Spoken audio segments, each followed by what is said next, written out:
JP here, and I've got another edition of my Friday 5. We're going to be doing top interior defensive linemen. Now, as a linebacker, I have a lot of appreciation for these big guys up front. I could not have been able to do my job without these guys sitting up there, taking on double teams and getting almost no credit for it. But when you see some of the names on this list, you're going to be with me. Some really good players here, starting off with number 5.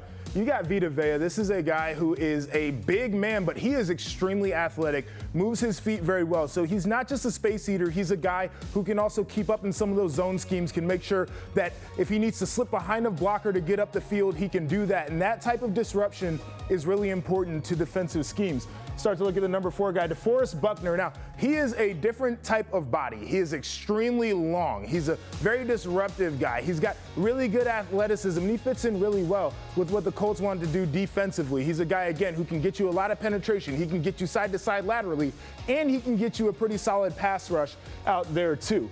Number 3, we've got Cam Hayward. The guy is 33 years old right now, but he's still playing at an extremely high level, probably one of the best run stoppers you're going to find in the NFL. But when it comes to the pass rush game, he's really good too, because he is a strong guy who can run blockers backwards, really good bull rush, and that allows you to do some very interesting pass rush games. Number 2 guy on the list, Chris Jones, defensive tackle for the Kansas City Chiefs. You talk about a guy who can pass rush from the interior, this is it right here. It's because he's disruptive and he is violent. His hands are very active. They work well with his feet.